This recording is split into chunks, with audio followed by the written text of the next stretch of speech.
It's that time of year when things are getting a little bit colder. It's raining, and I'm in my favourite kitchen of all. This is my mobile pub, as you do. I'm going to show you how to make a delicious sausage and squash chili con carne. Really simple to make, luscious to eat. The kids love it. You can do a big old batch of it as well. And it's perfect for when the weather starts closing in and it's getting colder. Great for things like bonfire night, parties. It's going to be a beautiful thing.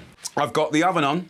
I've got a pan on here, a nice little casserole pan. So first up, get a nice squash. Now, the skin actually is very delicious, but what I love about peeling it is it kind of allows the squash to soak up all those beautiful flavors. So once you've peeled it, just take the end off the squash. Remember, the squash is round, so obviously be careful when you're cutting it. And when it comes into slicing it like that, just like keep your hands out of the way and just gently angle it down like that. Don't put your weight on too much, nothing kind of erratic. Then we've got these little seeds here. So I'm gonna grab a little spoon and we can remove these seeds. Now these seeds you can save, you can dry, and you can plant out next year to grow more pumpkin, which is very, very cool. So I'm using a butternut squash. You can use any squash or dense pumpkin that you like. Just slice it into little kind of sort of 1.5, 2 centimetre chunks.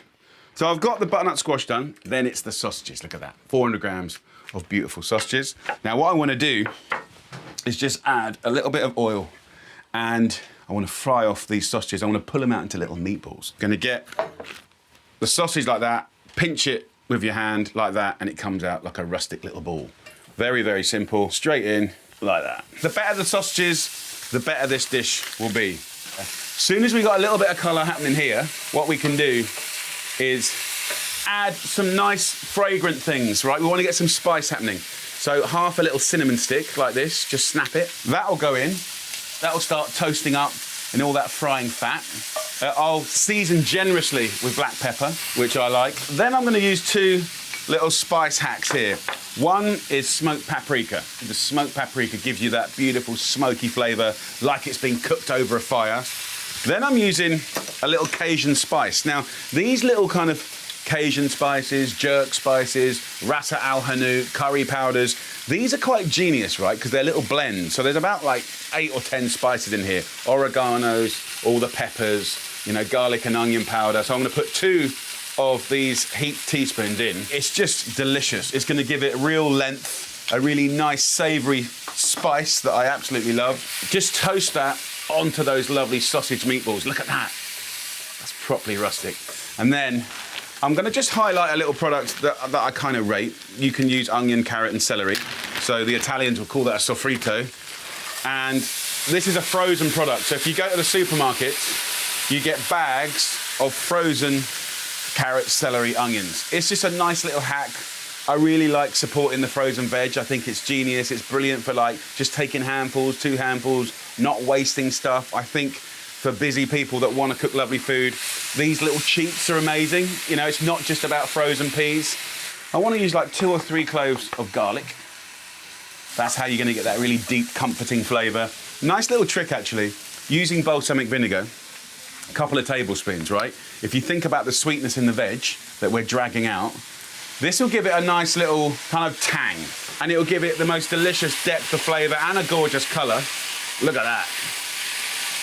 What I love about this dish is it's a family favourite. Everyone loves it. Like, you're using sausages, cheap as chips, you know, go for the best ones you can get. We're getting loads and loads of veggies into this dish. And also, it's like an amazing excuse to get more beans in, right? Because we expect to have beans in a chili con carne. So any beans you like, white beans, cannellini beans, veloute beans, butter beans, black-eyed peas, kidney beans, even chickpeas. So I'm gonna use a little bit of rosemary in here. Rosemary's a great herb, really good with butternut squash, sausage. It's a lovely savoury herb, so easy to grow. So just a couple of sprigs, just finely chop that. What I love about making casseroles, chili con carnes like this, is it's got a really nice flow. You add the sausage, you add the spices, you add the garlic and the veg, you know, it just gets more and more interesting as time goes on. Look at the colours, the orange and the green, and all the kind of gnarly bits of sausage. Absolutely beautiful. Now we go in with the wet stuff in the form of lovely tinned tomatoes and some lovely kidney beans. Use any beans you want. I'm using kidney and black beans. Go in, juice and all. That little liquid is perfect for creating an amazing sauce. Then some lovely tomatoes. Gonna make it sweet and delicious. And look, if you wanted to do a veggie version of this or a vegan version of this, that's fine. Just pull out the meat. And I would sort of suggest using some fresh and dried mushrooms to get that umami, that depth of flavour. Just let it come to the boil. Give it a little season with salt and then pop it into the oven. Now, what's nice about popping it in the oven is it will continue to simmer and cook, so essentially stew, but from the top it's going to bake or roast. So we call that braising, right? That means you're going to get colour on here. You're going to get reduction of liquid, but concentration of flavour. It's going to be amazing. So I'm very happy with that. Let's get that in the oven now. Normal oven, 180 degrees Celsius, 350 Fahrenheit, and then I'll show you what to do next. While that's cooking, please click the like button and give us some love, and don't forget to subscribe. Oh, and remember to turn on that notification bell so you know what's happening. Now, back to the recipe.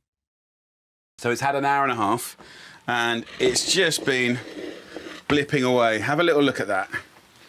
I mean, it's a real picture. So you can see how it's reduced down. Oh, it looks so comforting. So I want to give you a little tip on extra deliciousness, okay? It's a good one. Potato masher. So if you just go to one little side of the pan, just mash one side. Right, so what's that doing? This is breaking up some of the sausage, some of the beans, and some of that lovely butternut squash. Right, so just do it to about a third of this pan. And what does it do? It gives you a creaminess, and it gives you a real smash of deliciousness and sort of unctuous flavour. So once we've finished doing that, we fold it through with all the chunks again. So that, I believe, is how you get really incredible texture. And, oh, it smells amazing. It smells amazing. This is when we have a little try. Oh, that was so good. A little extra virgin olive oil, not as an oil, but as a kind of ingredient, right? And you get that lovely, grassy, fresh flavour, and it gives it the most wonderful sheen. And on the floor is my little dog, Conker. He's got very wet. He's chilling out, but he's very excited about this sausage chili con carne. A little bit of balsamic. I know we put some in already, but that's cooked away. But just a little thimble of vinegar, any vinegar, can often lift a ragu. That's beautiful. I'm going to pop that back in the oven just for a little bit while I do the rice. We're going to go in with some rice. That same mug, like a typical kind of cup of tea mug, I'm going to fill this up twice. If you wanted to add some nice flavour, you know, you could take a little mixture of herbs, right, and just put that in there as well and get a lovely, lovely sort of fragrance and flavour to it. So this goes in, and we'll boil that for 12 minutes. By that time, everything's going to be perfect. Let's get some nice serving bowls. What shall I do it in? Let's do it in that one. Looks really lovely. Let's have a little look at this rice. It's had about 12 minutes. It goes from boiling, and then that noise stops. And that's when you normally know it's just lightly frying. So that's a good sign. So then we can take out the herb. That's the brilliant thing about herbs, man. They've done their job.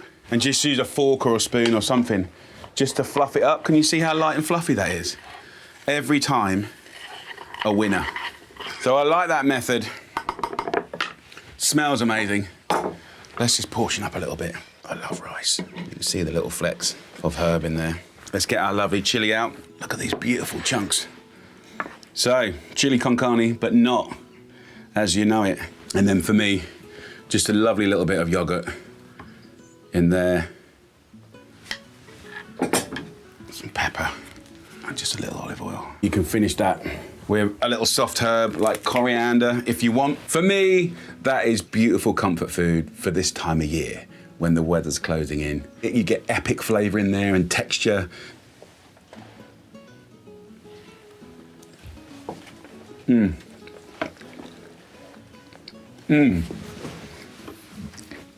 It's delicious.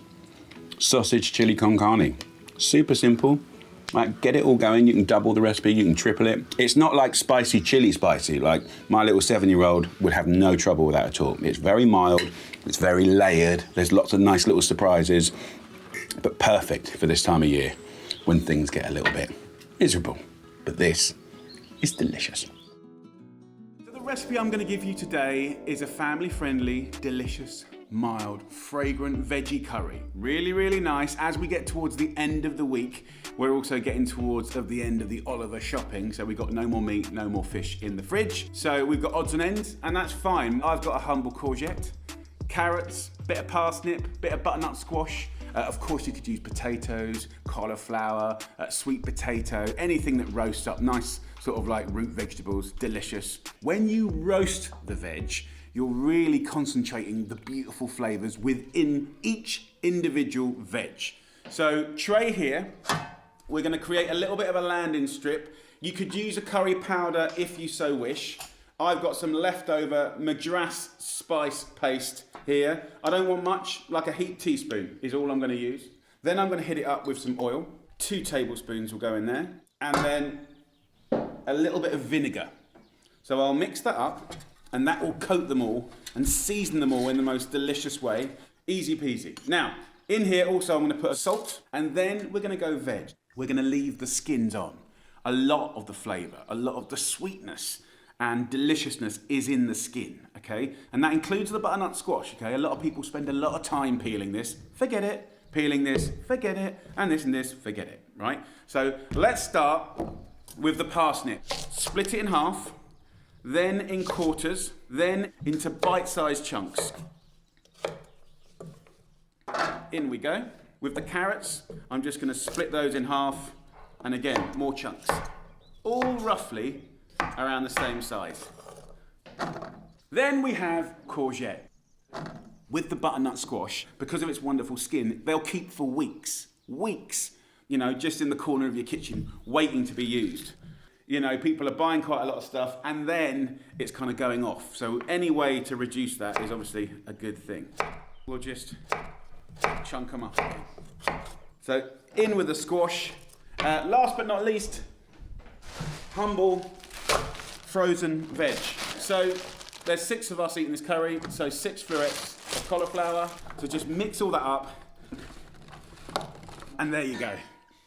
Beautiful dressed squash for roasting. Follow me, Jules.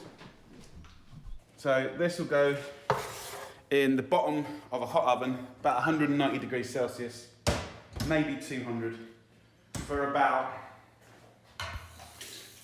45 to 50 minutes until just beautiful and golden looking.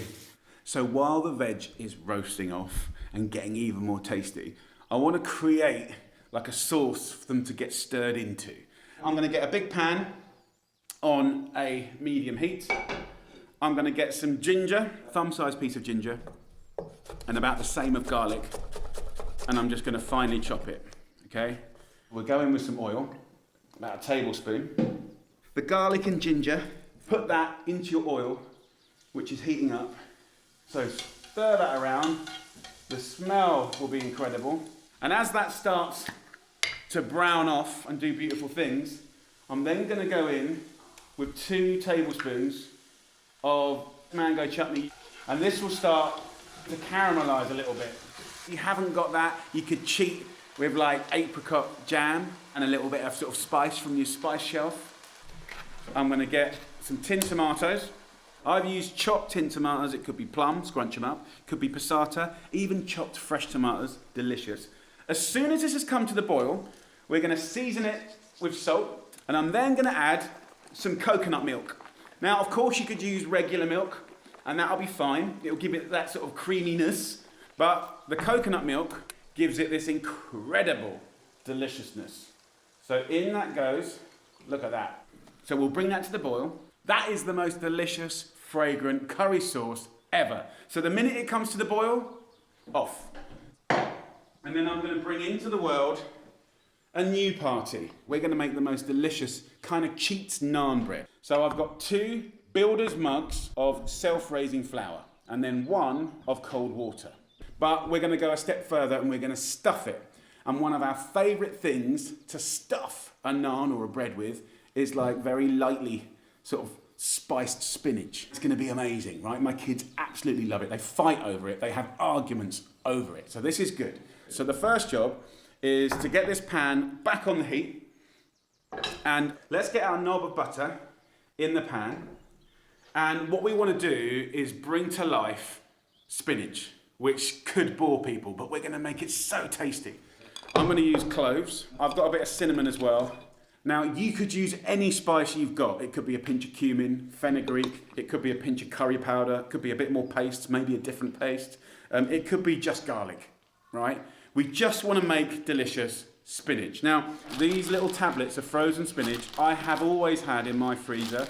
They're brilliant for Indian dishes, brilliant for soups, stews. It's going to be so delicious. So that'll go back in the freezer.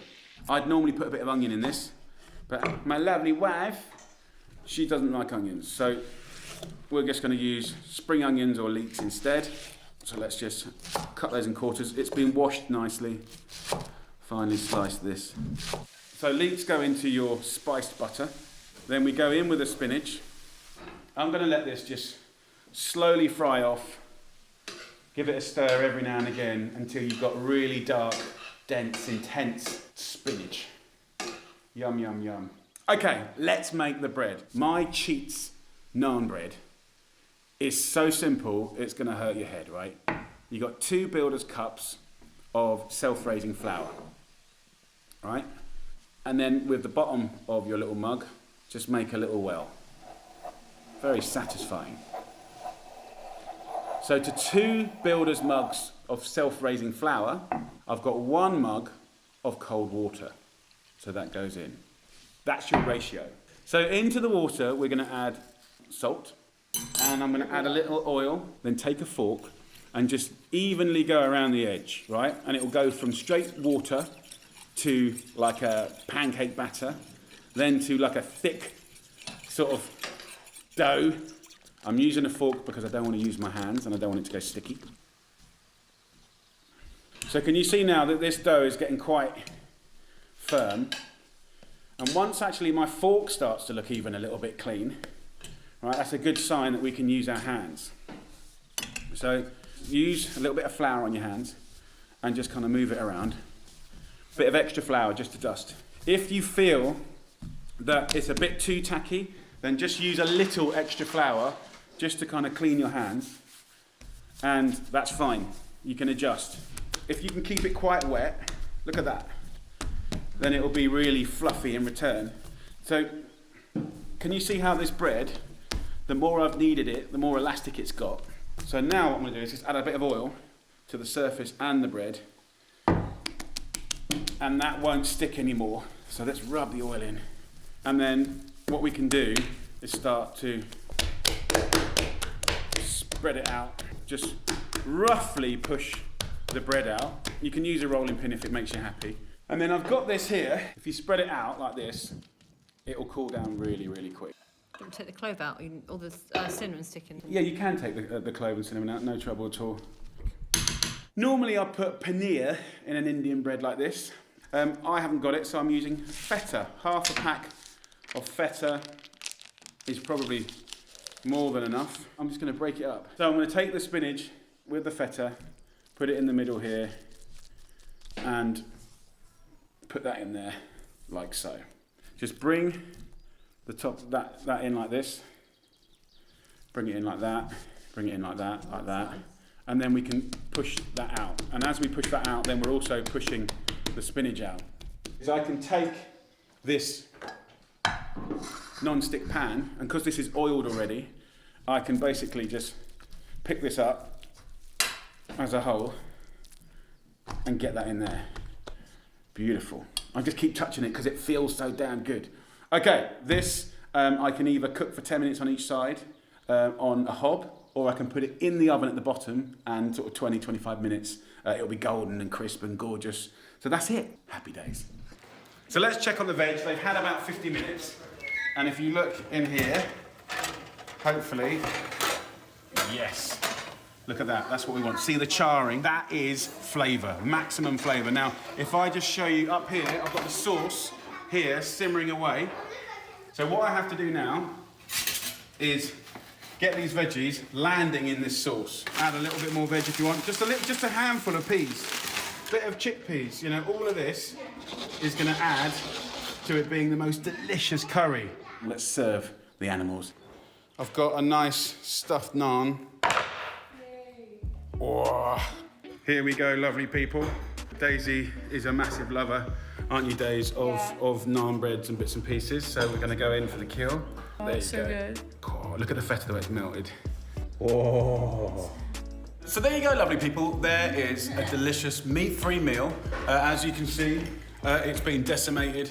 The bread's nearly all gone. Guys, was that a hit? Yeah. So there you go. Have a go. Nice veggie curry. Happy days. Enjoy it. And that bread, come on! Hey guys, this is a great one for this festive time of year. It's a massive Yorkshire pudding with beautiful butternut pumpkins, sweet onions, apples, rosemary, blue cheese. It's really beautiful, but watch out, because everyone's gonna love it. So get your butternut pumpkin, give it a little wash. Now leave the skin on your butternut pumpkin. Carefully take the end off, like this, and then very carefully cut this in half. Get a little spoon and just simply take these little seeds out. Slice this up into like 1 centimetre slices, a nice little mouthful size. So this is about 450 grams. Now what I want to do is just put a little olive oil into a tray, a little kiss of vinegar and some pepper. Pumpkin goes in. So with the apples, really simple, cut them into quarters and then remove the stalk, and then we'll cut those quarters into half, so little eighths go in. The nice thing about the eating apples is they hold their shape. They're really sweet and delicious. So with the red onions, simply peel them, quarter them, and cut them also into eighths. Once you've done this, dress it like a salad. So we'll roast it in an oven at 180 degrees Celsius, which is about 350 Fahrenheit, for about 40-45 minutes until these literally shrink back, right? They'll be intense and gorgeous, but you need that time in the oven to really make them as delicious as possible. So in they go. We're now going to make a beautiful Yorkshire pudding batter. Now, it's a great recipe to have in itself. You can use it for pancakes, you can use it for little Yorkshire puddings, which are more traditional, or the big guys, right? The big guys. That's what we're doing today. So get yourself a lovely little bowl. We're going to go in with 150 grams of plain flour, okay? So we want plain flour for this recipe. Then we go in with 150 millilitres of milk, and then a little trick, 50 mils of water. Important. A nice pinch of salt, and then last but not least, 4 lovely eggs. And that water and the eggs are going to give the Yorkshire pudding that lovely rise, that crispiness. Give it a little whisk up, and it's nice to make this and let it rest a little bit. So it's good to do it now while all this is roasting in the oven. So there you go, batter done, veg in the oven. I'll let that cook, have a clean down, and then I'll show you what to do next. So 45 minutes, the roasted veg smells absolutely incredible. Look at that. You can see it shrunk up, you know, the intensity. Oh, the flavours, amazing. I'll just go on the hob for a second. Just a little swig of oil. This is heated up again. We'll pour the batter in. That oven I've turned up now to 220 degrees Celsius, and we're going to throw this in for 20 minutes. Do not open the oven, right? Keep that heat in there. Keep that lovely steamy environment in there. And what's going to happen is that Yorkshire pudding is going to cook up. It's going to give you the most amazing tray-baked, big, giant Yorkie. And then I'll show you what to do next, because it's the best bit. Okay, so 20 minutes in. Let's have a little look. Oh, look at the size of that. Come on. That, my friend. Oh, that's what we want. A big, fat, giant Yorkshire pudding. Look at the size of that. Okay, we haven't finished because the best bit is yet to come. So, what do? Well, we take our lovely roast veg and we put that into our lovely Yorkshire pudding, into the corners right around. I'm gonna add 2 last ingredients, and they're cracking. Absolutely delicious. So look, there's some oil on this board here. I'm just gonna take off the rosemary and put it in that oil. That will make it go crispy and fragrant and delicious to eat. Now, I've got about 80 grams of nice Stilton cheese and sprinkle it. Look at that, look how beautiful that is. And then in with the rosemary. So in the oven for 5 to 10 minutes until the veggies have heated up and the cheese is going oozy. And that, I promise you, will be the star of the show. Meat eaters, vegetarians, it doesn't matter. It's gonna be amazing. This is what you get. Look, it's amazing, it's bonkers, it's eccentric. Come on. roast turkey, all the trimmings, whatever, that's amazing. You can see in there that the cheese has melted, it's gone oozy, it smells absolutely amazing. But of course, it's got that lovely kind of crispiness and crunch. Let's get in there. Oh, look, you got the cheese oozing. Look at that, gorgeousness. So I'm just doing this for tasting purposes, obviously. Oh my Lord. Oh my Lord. You don't have to eat it like this. You can cut a bit and put it on a plate and use knives and forks. This is so good. If you're vegetarian, you have to give that a go. You have to. There's no choice. You have to give it a go. If you're a meat eater, you have to give that a go. Get cooking.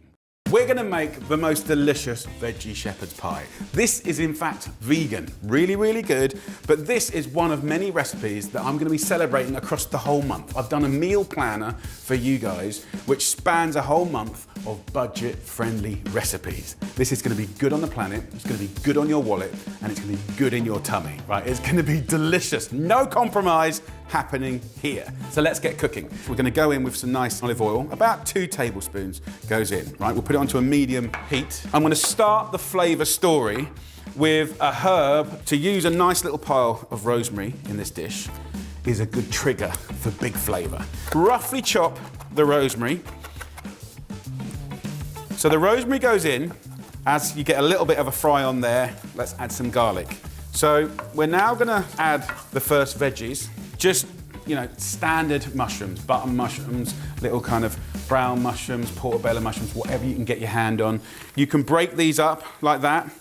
Also, dried mushrooms are a massive, like, trick if you're veggie vegan and you're craving that depth of flavor that you can easily access from meat. So mushrooms I put in first, season a little bit now to get that seasoning into the veggies. You can go quite heavy on the pepper. On the story of spices, that is about a tablespoon of ground coriander goes in. Delicious. Okay, a little cheat, a little hack. It's not cheaper, actually, but it's a good conversation starter. In the supermarket, you have got frozen chopped veg. So convenience here, what we have here is celery, carrots, onions, right? So a whole bag goes in. It's frozen. You can take a handful. This is a really brilliant product to have in your freezer. I'm going to turn the heat up now. And I want to let this fry off for about 5 minutes to concentrate the flavors, get them golden and get them caramelized. Most of the time, those frozen bags of chopped veg are more expensive than buying the raw stuff. But let's look at the upside. It's frozen. You can take a little bit or use the whole lot. It's already chopped for you. It's blended as a mix, which is kind of convenient, and there's no waste. I'm taking this down, and it's currently quite moist in here, but what's nice is all the flavors are mixing around. We're getting darker, guys, we're getting darker. That's what we want. So this has been frying for like 15 minutes, and you'll notice that the volume has gone down. Look at that. It already smells good. Okay, so when doing a beautiful ragu, Bolognese, you know, mincemeat dish, you know, using wine or beer is quite common. There are eggs used in the fining process of red wine, okay? So have a look on the back of the label, you know, to make sure, is it vegan or not vegan? So go in with a good glass. Cheers. So can you see how we've now gone back in seconds to a dry pan, okay? At this point, now I add our proteins in the form of lentils, and then I'll go in with tinned chickpeas.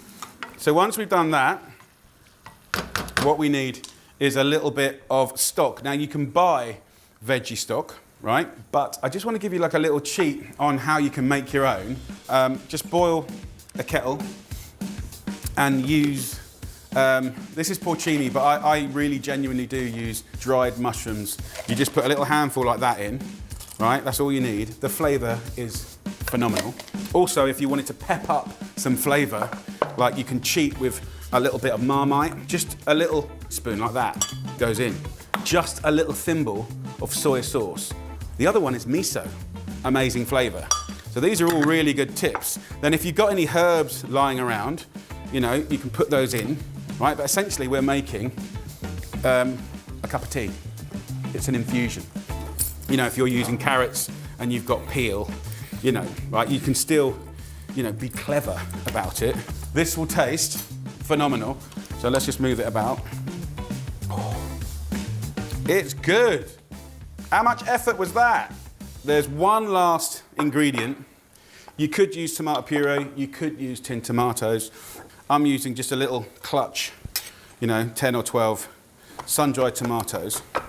Sunshine, optimism, hope, little pops of sweetness. You know, as we add our stock now, this is essentially the equivalent of our mincemeat, our Bolognese-esque type ragu. And the mushrooms can go in, by the way, not the herbs. The little masher, just gently crush, just to lose, you know, that blatant shape of the chickpea. Okay, so we're done. Turn it off. Normally at home, I would just fill this pan with mashed potato now. But I do want to make it a bit more fancy, just because, you know, we're making a cooking show. It's a little bit wetter than you would think, but remember, it's going to carry on baking in the oven, and I do want it to kind of be blippy and gorgeous. So into that dish, I'm going to go on top with my mashed potato, just boiled, mashed. Instead of butter, nice extra virgin olive oil and salt and pepper, a little bit of nutmeg. It's really nice. You can make it really flat if you want, but I quite like it rustic like this. Look at that. That's basically a 1.5 kilos of potatoes.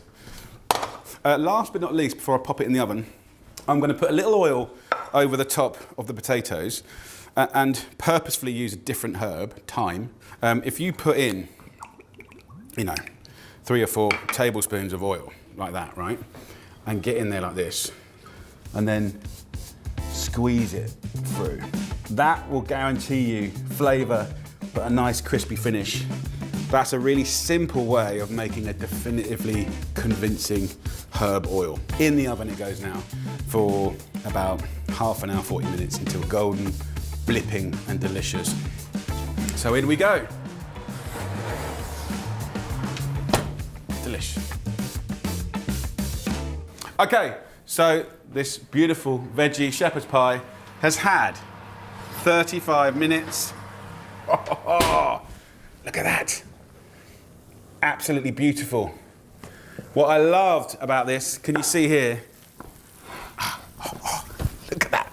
So we've got that incredible gravy blipping away here, cooking into the potatoes, giving you soggy, tasty potatoes. We've got the crispy potatoes on top, little gnarly, crispy bits here. Look at that, look, sticky bits. Like really, really nice. Like almost like the best bits. Yum. So that, I would treat like a normal shepherd's pie. Gorgeous. Some lovely seasonal greens that you can just toss with a little bit of olive oil. So let's go in for the kill. Come on, let's get in there, into the heart and soul of this beautiful veggie shepherd's pie.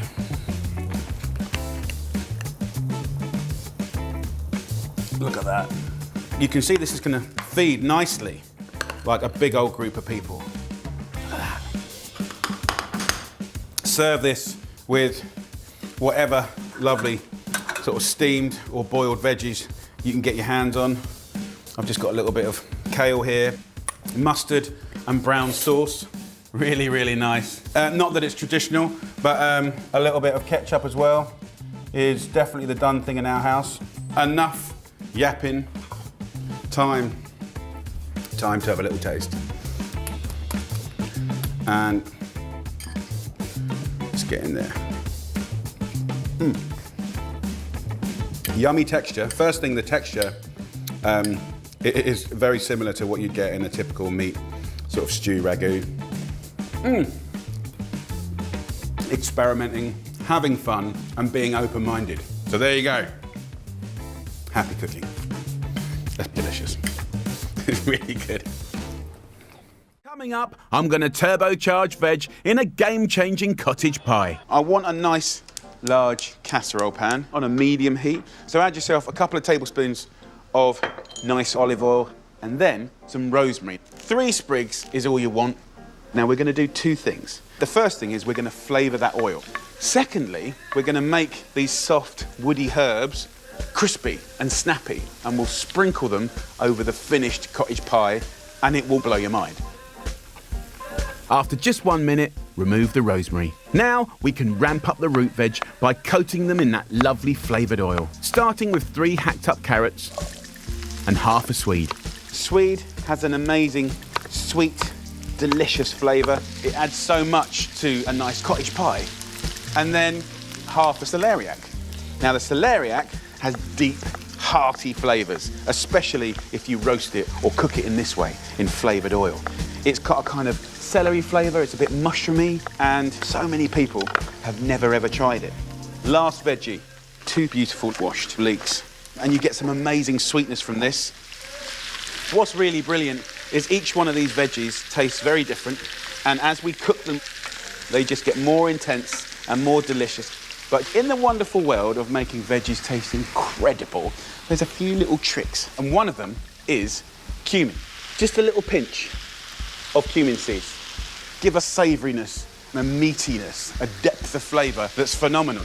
And here's the thing, right? When you're clever about how you cook these veggies, just like you would meat, right? When you respect it, you can get comforting, big, deep, sort of sumptuous flavours that you're going to love.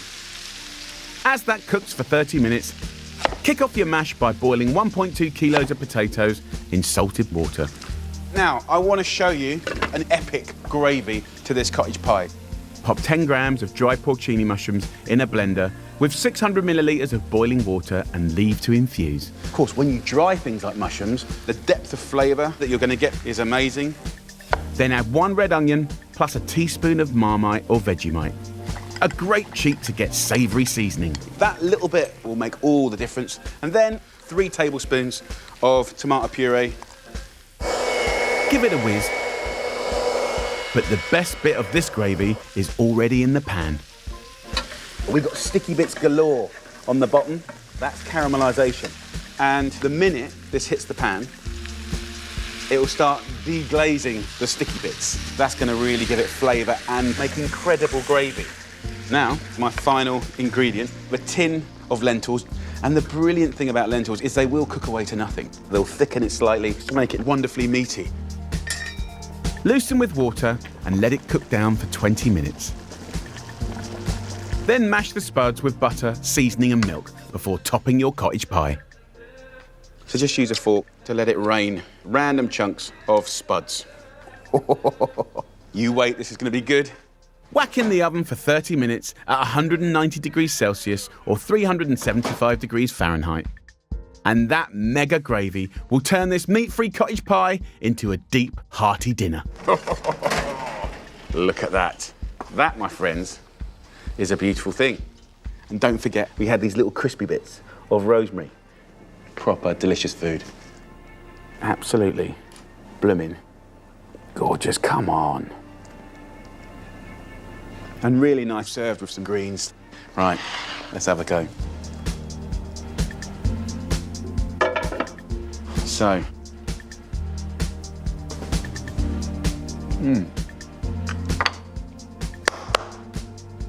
that is extraordinarily delicious. Wow, no compromise there. By giving the same respect to the veggies as you would a cut of meat. It's given us the most beautiful flavour.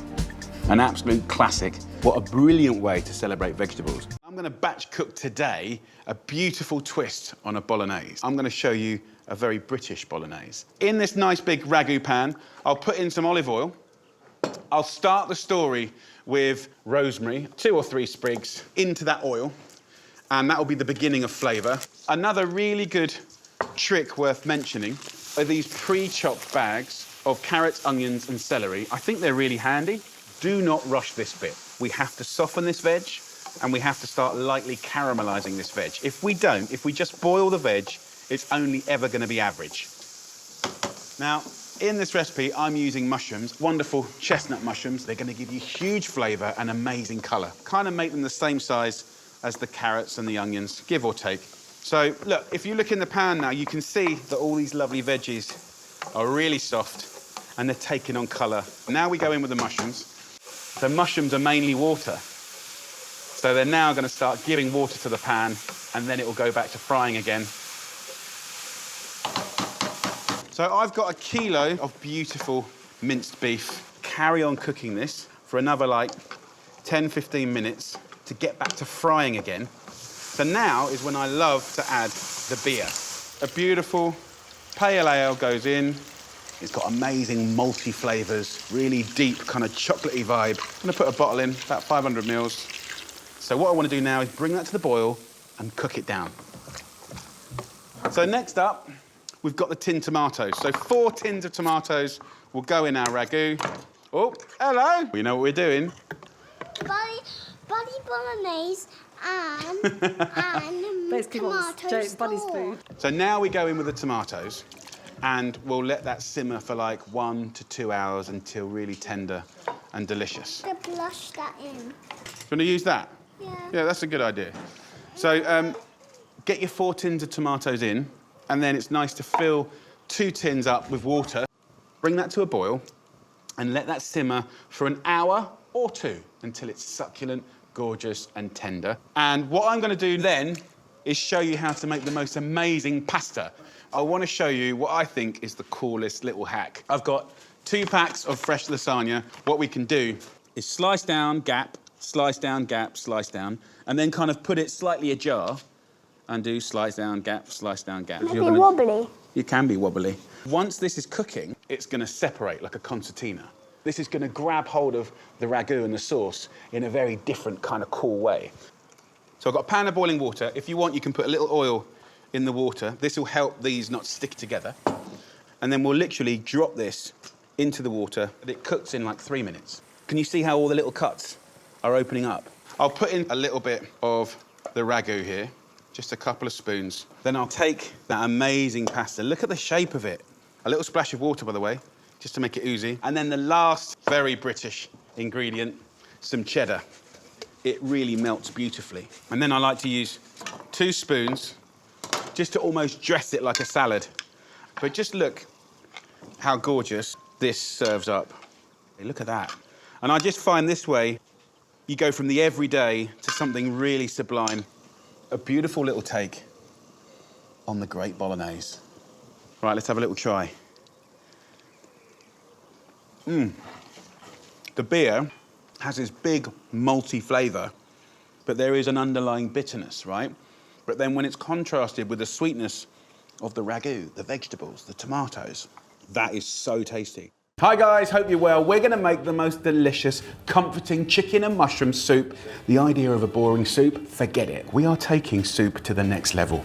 Cosy, deep flavour, amazing. And then how about we make the most incredible pulled chicken crostinis. It's going to be comfort food to the hilt. So look, it starts here with the humble leftovers of a roast chicken. Any chicken drippings that you get, we'll keep. Any fat that you get, we'll keep. Bones, we'll keep. Even skin, we're going to embrace because they make beautiful things. And you'll be quite amazed how many bits of meat you'll get from all the little cracks and crannies here. Just pull it all off. So for the stock, you can literally take the whole carcass and you can break it up, get it in there, and all the bones into this pan. In there, I'll put, you know, 1.5 litres of water. So we'll get that boiling up. And then kind of look around your fridge and your kitchen and just kind of look for stuff that could add to the flavour. So a bit of rosemary, the end of a bit of celery that you might not want to eat. Build this up to be a really beautiful perfumed broth. So next, we're going to do the base for the mushroom soup. So we can absolutely go in there with any of that fat. We can use a little olive oil, no trouble at all. And into that, we have a very, very simple recipe.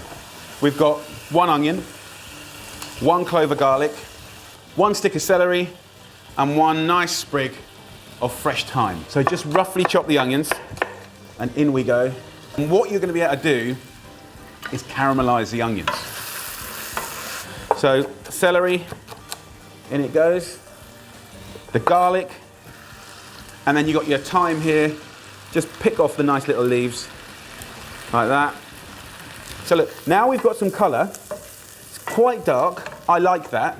I'm gonna go in with the mushrooms. Now, you can just go into there and just crumble it in your hands, pull it apart, break it up, because we're gonna puree it probably anyway.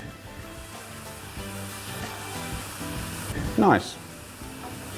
So look, in no time at all, you can see how these mushrooms have cooked down. And it's just dark and frumpy and really kind of wintry looking. So now we're gonna start turning it into a soup, okay? So I'm gonna use a thickening agent, right? I'm gonna use 1 heaped tablespoon of plain flour, just in the soup like that.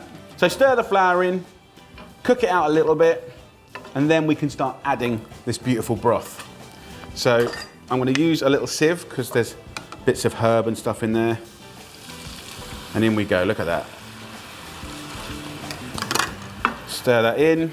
So you want to put about a litre of stock into this mushroom base and let that simmer for about 10, 15 minutes just to let all the flavours mix up. Now you've got choices, chunky or smooth. There's no right or wrong. Now, the chicken, we could put it through the soup for sure, but how about this? How about we make the most incredible pulled chicken crostinis with crispy chicken skin and a little bit of thyme on top. It's gonna be amazing, guys. It's gonna blow people's mind. So get yourself some lovely bread. So we'll take the chicken here and any leftover juices, just mix it up and just place that on the toasts. In a really rustic, imperfect way, just pile it on top. I can put it back in this little tray. And then with the skin, just take it, slice it up and put it on the top. And it will go so crispy. So all I'm gonna do is pick a little bit of thyme and just put that on the top. The perfume from that will be amazing. And I'll just literally pop this in the oven for like 10, 15 minutes at 180 degrees Celsius, 350 Fahrenheit. It's gonna be so, so good. So look at that, guys. It's looking very, very beautiful. And this has been a joy to make. I'm gonna use a hand blender. You could use a blender or a liquidizer. And I'm gonna liquidize just a little bit of it.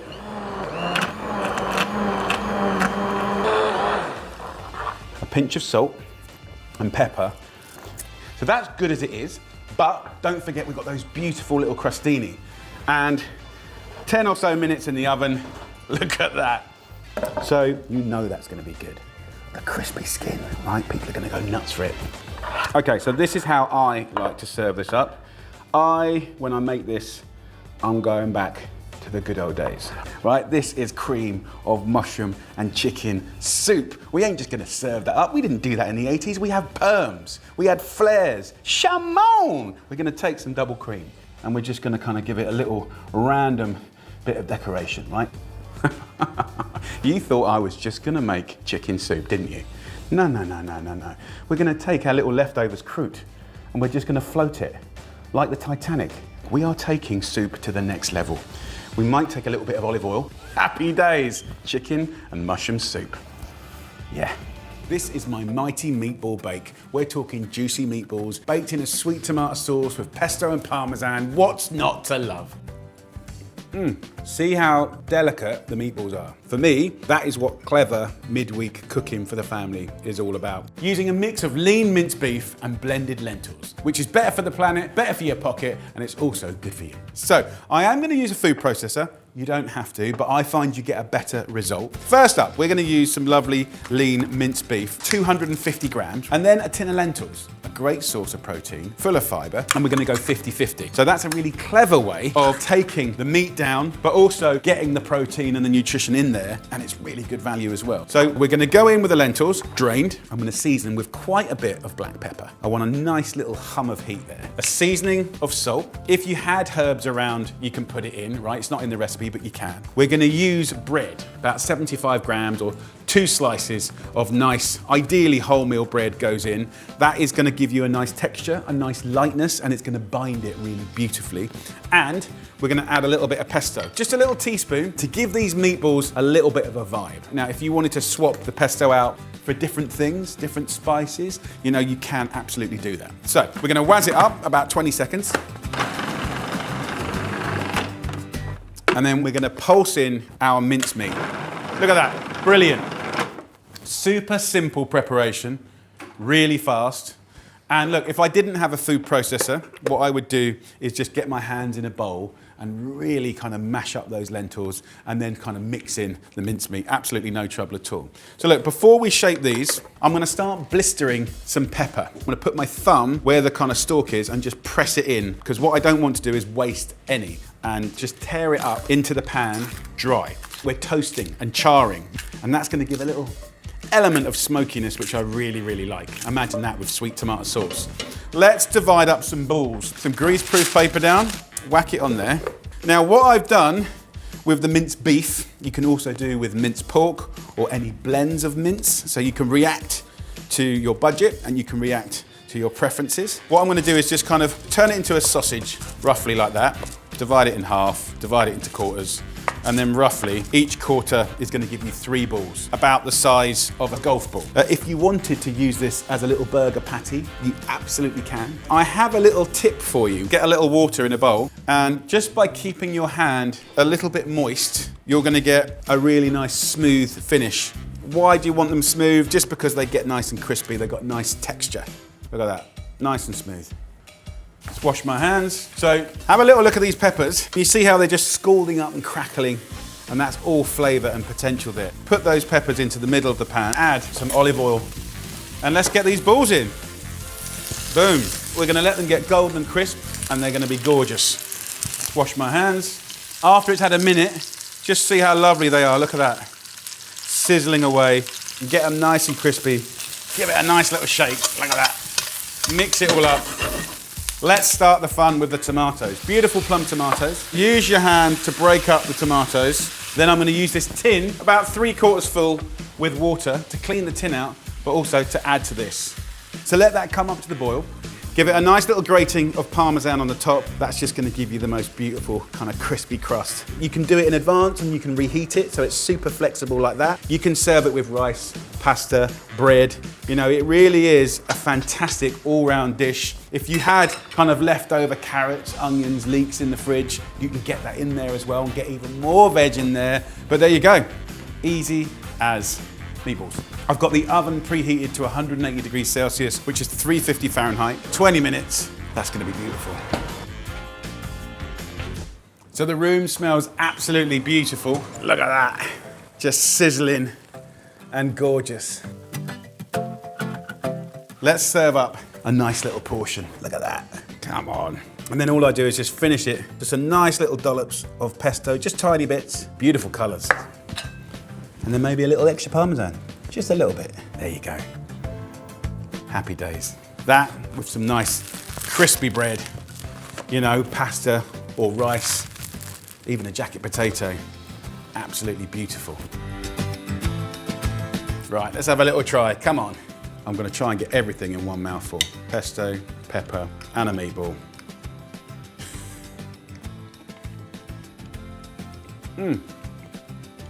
Really tasty.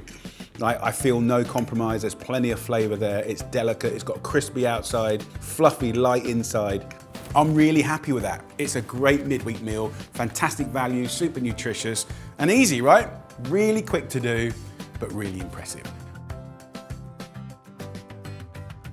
We are gonna do potentially one of the most amazing roast pork dishes ever, a little cheeky twist from America, right? From memories of Louisiana and Georgia. So I've got homemade bay salt in there, a double crackling. I've got the most amazing sauce to go with it, bourbon, peaches, a dirty gravy. Oh my Lord, the flavors are big. I think that you're gonna love it. And it all starts here with the pork. This is a Gloucester Old Spot, a brilliant, beautiful pig. You can see there's an inch of fat here. I have asked my butcher to evenly remove the skin. So we're going to achieve double crackling. And I'm going to make a flavoured salt to kiss this with gorgeousness. So first up, let's take the pork. So a little bit like a checkerboard, I'm going to lightly score the fat in a crisscross fashion. We don't want to cut into the meat, right? But we do want to score this. It's going to aid the speed of rendering of the fat. Brilliant. But also, surface area will give you crispy bits. And we want this fat to almost become like a second crackling. So we've scored this, ready for flavouring.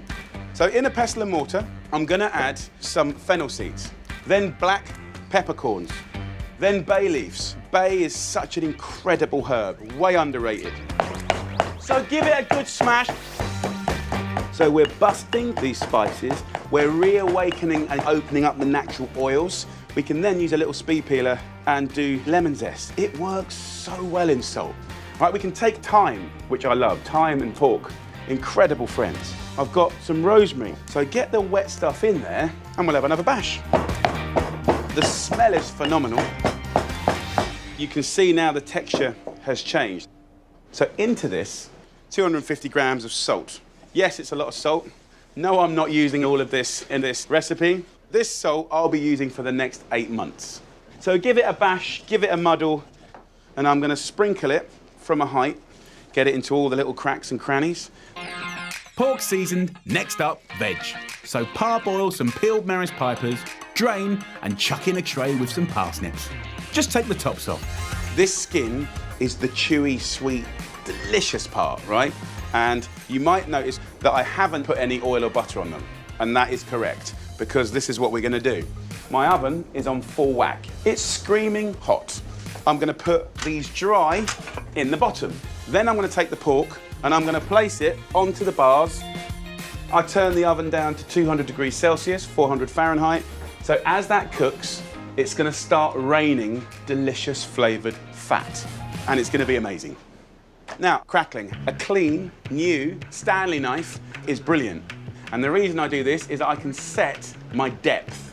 So you can literally do it at a centimetre, and then you can score it. You can have fun with it. And the Stanley knife is a really brilliant little cheat that will give you consistent depth. So rub a little bit of flavoured salt into your crackling, then carefully slice up a small pumpkin. Look at those colours. Now, I'm just gonna put the crackling back on top. I'm not cooking this until I take the pork out of the oven to rest. So now, sauce. One of the first times I ate grilled and roasted pork with peaches was in America. And then, of course, we have our little friend, bourbon. So let me show you a little technique. It's very, very easy. Put your greaseproof paper on here. I'm gonna put my pear, apple. I'm not gonna prep it, peel it, or core it. Onions, you can leave the skin on. Got the whole peach in there, beautiful. I definitely do want to have a swig of bourbon. This is a 30-second recipe that is gonna make your roast dinner so beautiful. Bring up the sides and then bring in the tin foil, and that, my friend, is gonna cook at the side of the oven. Happy days. So let your oven do all the hard work, and after an hour and 20 minutes, Come on! Look at this thing of beauty. And you can see like how crispy this is. Double crackling! Woo! Also what we have is our little package of goodness, smelling amazing by the way, and the most incredible roast potatoes. Look at that. while the pork rests, get that second bit of crackling directly onto the oven bars and cook for 30 minutes with the pumpkin below. Let's just have a look at our little lazy pork sauce. Oh, the smell's phenomenal. And if I just sort of stab, look at that. That is peach and bourbon juice, just giving you a little bit of love. Chop up all that amazing fruit and veg, and we can get our gravy on the go. I am making what the Americans would call a kind of dirty style gravy, made with mincemeat. It's delicious. So into the pan with a tablespoon of fat from the roasties. 200 grams of pork shoulder. And let's get some colour on there. Then finely chop a red onion and throw in a heaped teaspoon of mustard and 2 tablespoons of flour. We don't want it to burn, but we definitely like caramelisation. At this stage, what I love to do is go back to my friend, Mr. Bourbon. So add a generous splash, then finish it off with a litre of chicken stock. While your gravy's simmering away, bring all your roasted veg together and pop it back in the oven until your crackling's ready. Look at this, guys. We'll get some crackling, and then you've got that epic dirty gravy. The skin is so crispy. So come on then, let's plate up. Look at that, so juicy. And then that fantastic peach and bourbon sauce. Happy days. That, my friends, is a little plate of gorgeousness. Let's have a little try.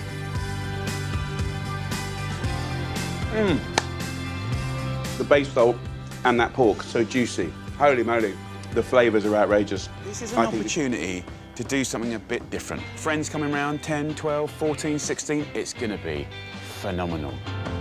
And it's not a difficult thing, but it all comes down to timing. So let's kick off with the duck. It's a fabulous thing. People go wild for duck. It always sells out in restaurants, and a lot of people don't do it at home. It's a really, really generous, easy bird to cook. Just give it a rub with oil, salt, pepper, and a grating of cinnamon. and pop some sage inside. Then onto the chicken.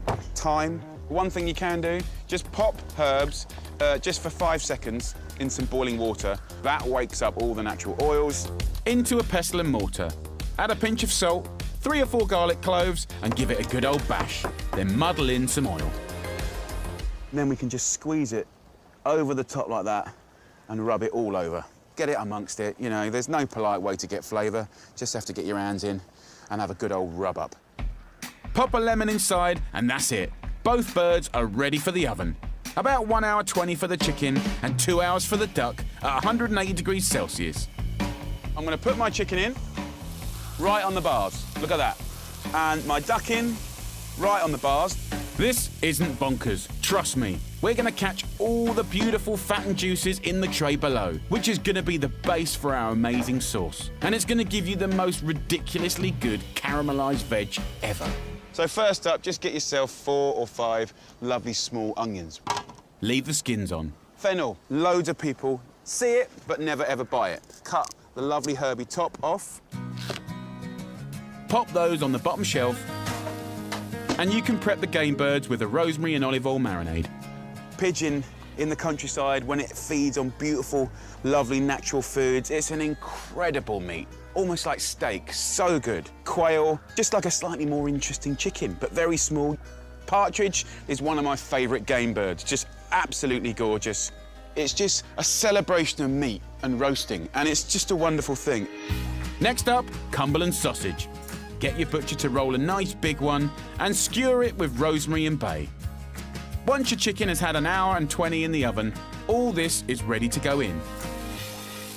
Woohoo! So look, guys, this is what I'm talking about. So that chicken is gorgeous. Everything is timed to perfection, to come together at the same time. So chicken out, rest for 30 minutes, and we've made room for the rest of our meat. The duck's as good as gold, right? We can just put that in the back like that. The quails and all the game birds, we can put these in and around. We're going to cook this for about half an hour. And then under here, just look at that. Got those lovely roasted fennel and onions. Put the sausage straight on top. And then back with the door closed. Meat and veggies roasting away. You can crack on with the polenta. Think mashed potato. That's what it's going to kind of work like. And it's going to be scrumptious. Cook as per packet instructions. This lot is going to serve about 15 people. Once it's oozy and thick, enrich with butter and parmesan. That's going to turn your polenta into something truly delicious. We're just going to fold that through, and it will just make it shine and go really nice, and then beat it in. That looks so good. Now, the moment of truth. Look at that. Wow. Sausages, veggies, juice, looking very, very good. All of our birds here, really, really good. The ducks had pretty much 2 hours. The smaller birds, just over half an hour, really. Let's get that fantastic Catherine Wheel sausage over there. And then you can see here the veggies. And they've overcooked, right? That's the point. We want it to be overcooked and sweet and gnarly. Next, for our lovely rich sauce. Pour away the fat and save for another day, and go in with some Chianti. Don't be shy. Bring it to the boil, scrape the bottom, and you see that? That sticky goodness got the flavour of 10 kind of stock cubes, OK? Once the wine starts to reduce, in with a tin of good plum tomatoes and the juice of your chicken. Flavour, flavour, flavour, guys. Time to bring all this roasted loveliness together. So this is the exciting bit. Grab yourself one massive board, or you can divvy it up onto a few smaller ones. So now it's time to hack up the meat. It doesn't matter how you do it. You can halve some, leave some whole. Whichever way you do it, just get it in and around that polenta. And the idea is that everyone gets to share a bit of everything. And then we've got our onions and fennel that are just sort of beautifully caramelised. And then last but not least, you got the gravy. Little bombs of sauce. Finish off with some gremolata, which is a garnish of chopped lemon zest, garlic and parsley. And you've got yourself a proper celebration on a platter. Crispy skin, succulent meat, layer upon layer of herby, awesome flavour, caramelised veg, and the most creamy, cheesy, gorgeous polenta, all drizzled with that deep, rich sauce. That is arrosto misto. The guys in the cafe are going to go wild for that. Hello, all you lovely people. I've got a beautiful recipe for you. This is the most incredible rhubarb and custard tart. It's soft, gooey, gorgeous. It's got crumbly homemade pastry. It is an amazing thing that you can make with your friends and family. So what I'm going to do is split it up into the 3 parts. We've got the pastry, we've got a custard, and we've got a beautiful rhubarb and apple compote, okay? We're going to make it look amazing. Let me show you how to make the beautiful compote of rhubarb and apples. It's a great combination. So first up, this is forced rhubarb. And I'm going to take the floury end off, but the beautiful stalks, that's the rhubarb, is amazing. There you go. All the leaves have gone. We'll compost this. We definitely don't want to eat this. We've got 1 kilo of this lovely rhubarb that's been washed. Just cut it up into like chunks about 3 centimeters in length. Get yourself a nice large pan, and on a high heat, medium high heat, I will add the rhubarb. So to go with this, I'm going to add some apples. So I've got 3 beautiful eating apples, about 500 grams, and I'm going to peel them. So using eating apples is really nice. They've got good texture. Each different type of eating apple has completely different flavour and texture. You need 500 grams. So peel them, quarter them, and then get rid of the core, cut them into 3 centimetre, then just cut them in half like that, big chunks. Stir in the apple like that. You can hear the heat happening now. 125 grams of sugar goes in, and then a little swig of water.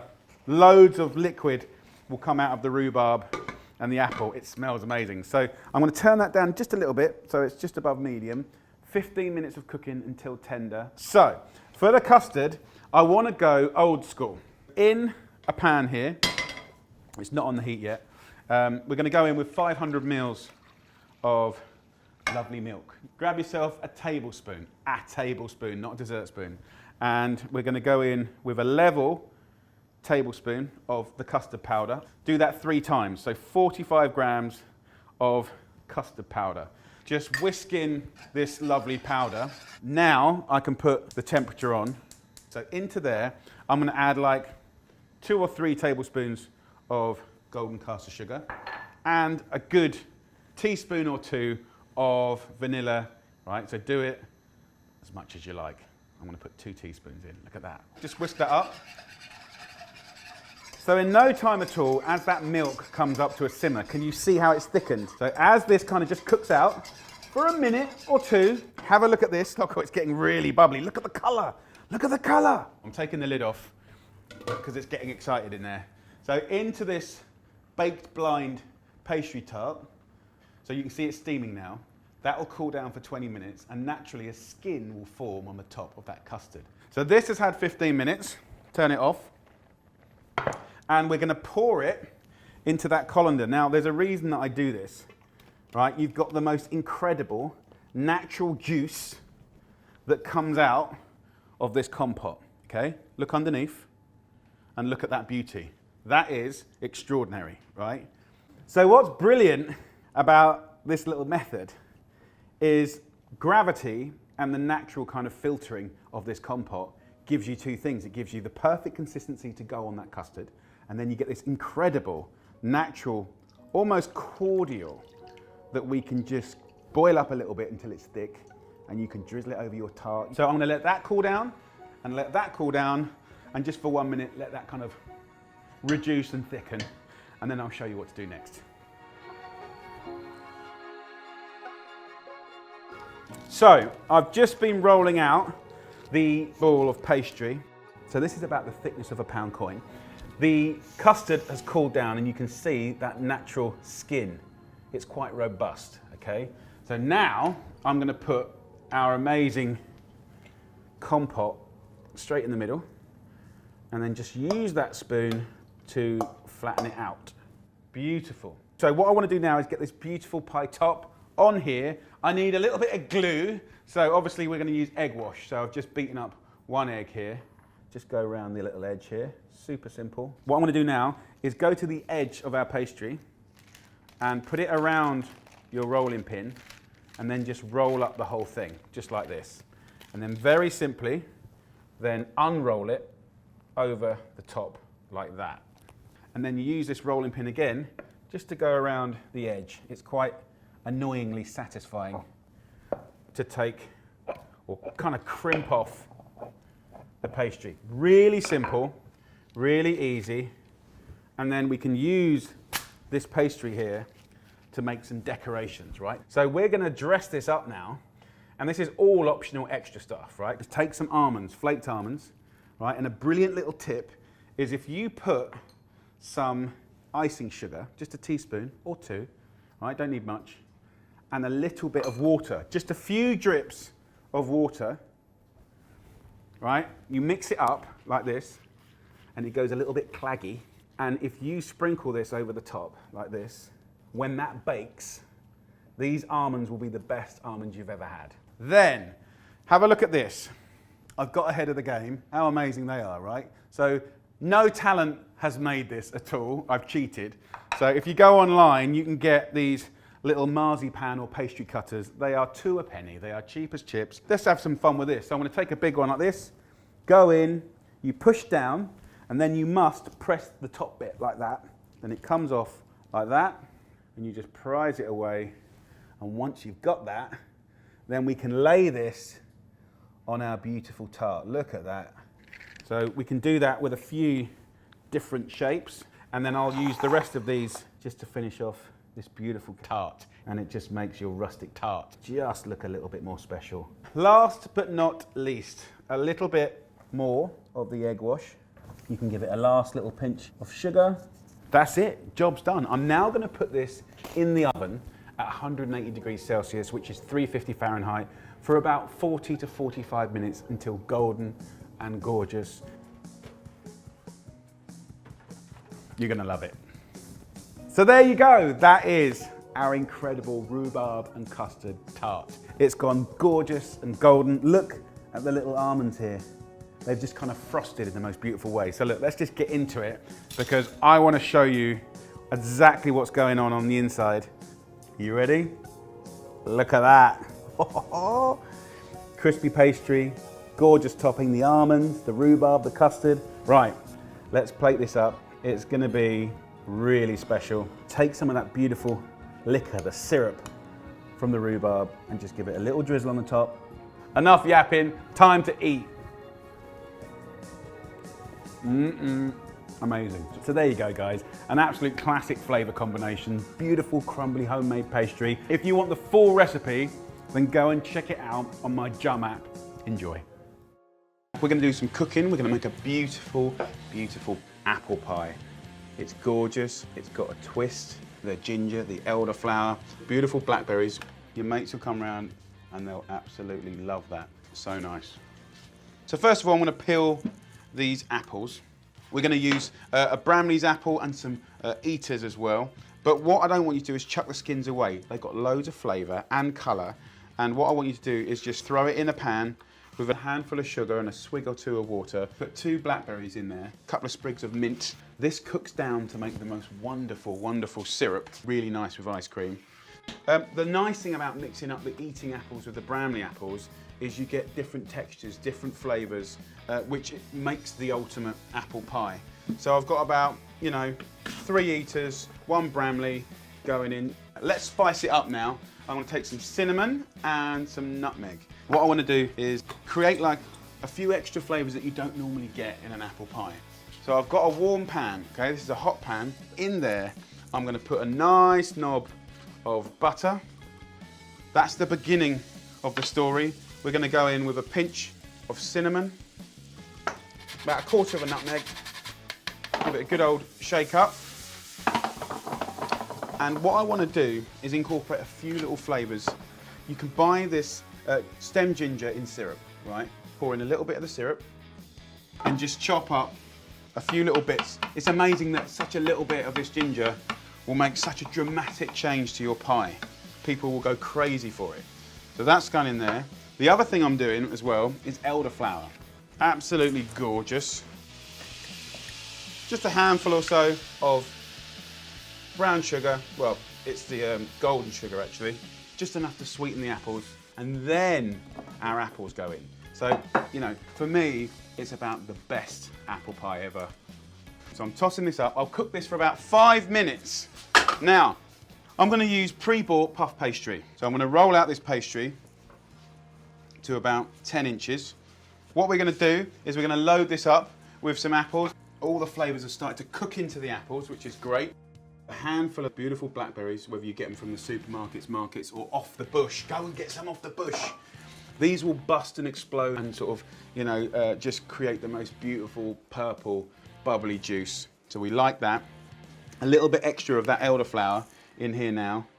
I've got an egg here. I'm just going to whip it up. We're going to make egg wash to make it golden, but also it's going to stick the pastry to the roll. I've got me 10 inches of pastry. I'm going to lay it over. Cut off that excess pastry. You don't have to waste it. You can re-roll it out or do a bit of decoration. Get this, the chimney, make a little hole in the top like that. It kind of lets the steam out. I'm going to have a little pinch up around the edge just to stick it to the side. Puff pastry's got layers of butter and pastry, so you get this lamination. You get this kind of like layered approach. It goes puffy and nice and crispy. And then we're going to egg wash the outside of this pastry like this. And then I'm going to sprinkle it with just a tiny bit of that sugar. So there you go, beautiful little pie. I'm going to bang that in the oven for around 45 minutes at 180 degrees Celsius, 350 degrees Fahrenheit, until it's bubbling, golden and delicious. Look at that. Absolutely gorgeous. We've got these stencils here. Get a little bit of icing sugar in there. Since I got kids, you know, you do find yourself doing ridiculous things like this. So we take it off and we got our little stencils like that, which is quite cool. Whatever ice cream you're using, doesn't matter. You can just scoop it up like this. I've got the syrup done. We can just pour it on. Gorgeous. I'm just going to serve a portion of our old pie here. Let's take the chimney out. And there is an ultimate apple pie. There's question marks in there, the ginger, the elderflower, a little bit of surprise, and don't waste any of that syrup in the bottom. Look at that, beautiful.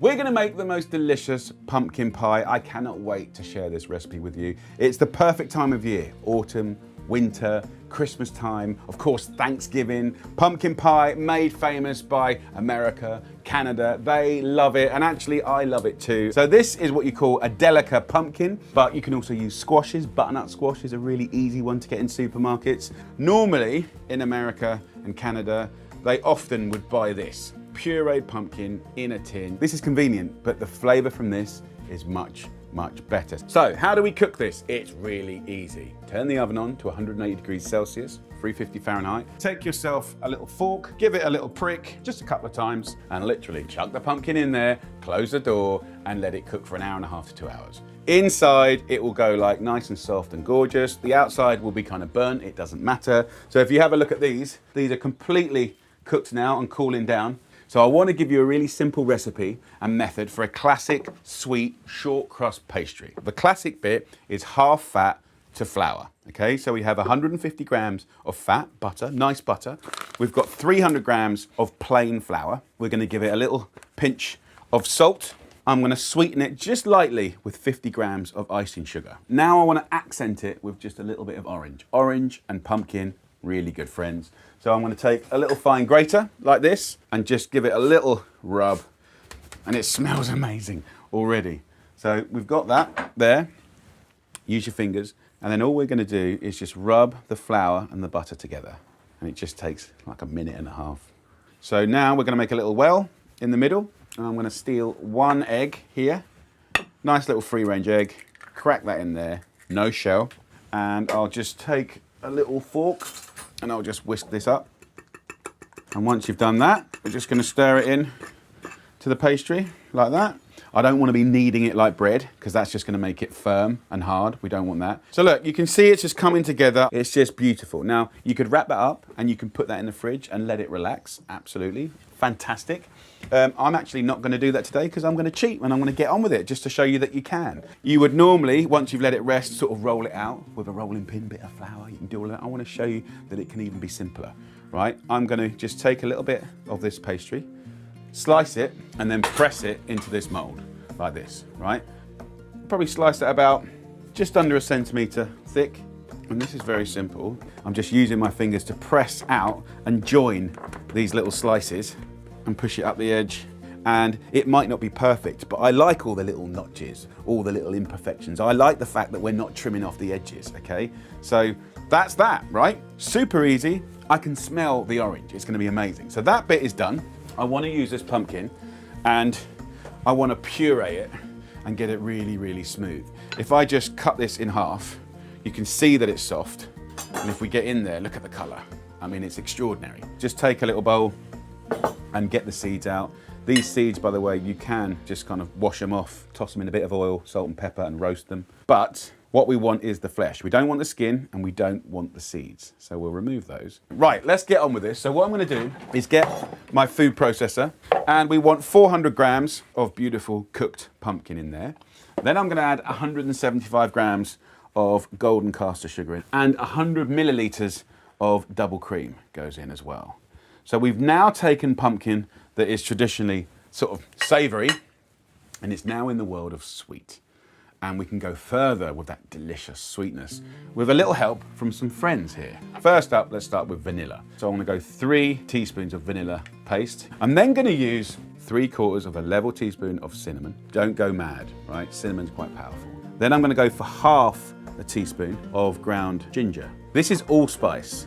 I'm just gonna go for 1/4 of an allspice. And then another great one, nutmeg. Just take that fine grater again and just do 20 little gratings. This is really gonna make this delicious. Now, 3 eggs. So we're gonna split the eggs 2 ways. So we are gonna just crack the egg and put the egg whites into a nice large bowl that we can whisk these eggs and then keep these lovely yolks here. Okay, so this is gonna go into my machine. Look at that colour. Okay, while that's doing its magic, a nice little pinch of salt and just whisk it up until it's nice and stiff. And you know when it's stiff, when you can hold it over your head and nothing happens. Woohoo! Okay, we're good to go. We have our lovely cake mix and we'll pour that into here. Look at the colour. Now we want to fold in the egg whites. So from the outside to the inside. So really go around the rim and just get all of those bits of egg whites. And even though it's not cooked, I can smell all the spices. Look at that. Okay, so in this recipe, we are not gonna bake this pastry case blind, right? We're gonna have it raw, and we're gonna cook it in the oven. So get your oven preheated to 180 degrees Celsius, which is 350 Fahrenheit. Look at that, heavenly. Very importantly, we're gonna put this beautiful pie, look at that, right? That's gonna go right on the bottom of the oven, right? I know that's a wood oven, ignore that. In your oven, put it on the bottom, not on a shelf, on the bottom. That way you're gonna get max temperature under that pastry. We're gonna cook it for around 45 minutes and that's gonna be utterly delicious. What's gonna happen is this will souffle up a little bit and it will look amazing. As it cools down, it will just sag and it might even crack. And it's all gonna be gorgeous. And then I'm gonna show you how to serve it with the most delicious pecan nuts that we're gonna caramelize in maple syrup. Right, let's cook this.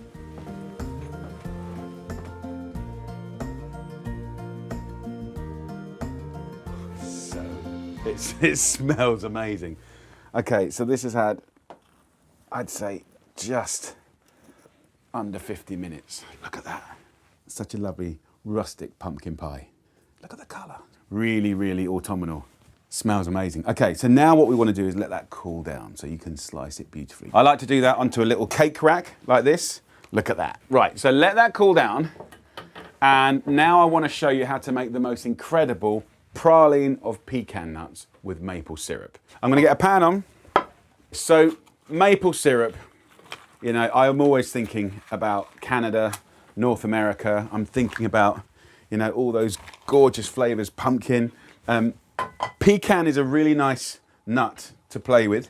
Have a little look at this. Of course you can do other nuts, but it just feels a little bit more right to use pecan nuts. Delicious. So 4 or 5 tablespoons of lovely maple syrup goes in. We're going to bring that to a boil.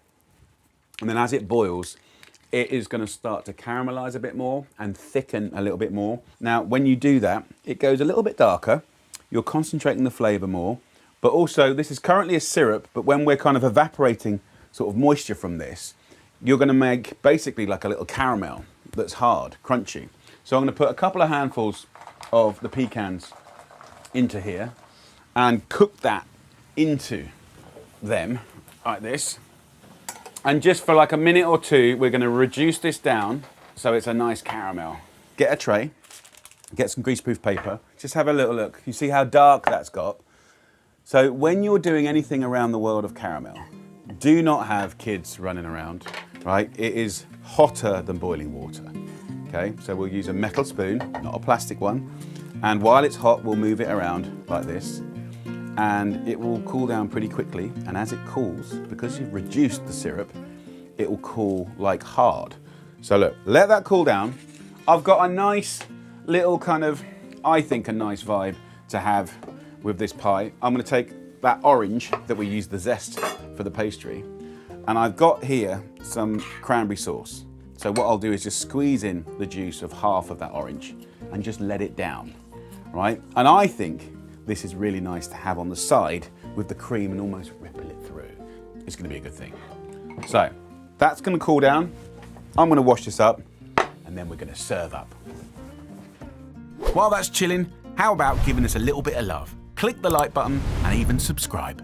Oh, and remember to turn on that notification bell so you know what's happening. Now, back to the recipe. So this has cooled down nicely.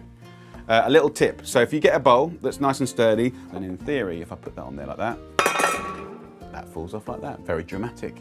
So we can take that off and remove this. And then what I can do is pop this on the board and get my knife just underneath that little bit of the mold like that. Carefully run your knife around the base and carefully just move it out so it's all lovely and protect it. Look how lovely that tart looks. It's a really nice rustic tart. I love it. I love its imperfections. I love the little ridges. I love the little cracks. It feels really, really hearty. Smells amazing. So one thing to go with this is I've got some double cream here that I've taken the liberty to just whip. I'll put some in there like that and then a little bit of that orange and cranberry sauce. So I'm just gonna fold that through. It's gonna be good. So now it comes on to our little brittle here. So this is nice and cool and you can see that it's turned into kind of like a giant thing. So it's still a little bit warm. When that gets cold, that'll snap. So you can just break this off. And then what you can do over here is just chop it up. That's sensational. So we've got pecan chunks, we've got pecan brittle, we've got our lovely cranberry and cream ripple. And then here, we've got that amazing pumpkin pie. Straight into the middle, all the way down. Let's do a nice little slice. Oh, it's pretty good. So there you go, beautiful. And then we can take a few of these beautiful bits of caramelized pecan here. And look, we've got the brittle here, that can just go to the side, look at that. Oh. And then we've got our little ripple of cream and cranberry. Right, here we go. Little quiet moment in my favorite place. Crumbly pastry, soft, velvety, fluffy pumpkin pie filling. Just so many textures, so good. So guys, what are you waiting for? Homemade pumpkin pie, spiced up, go on. Have a go.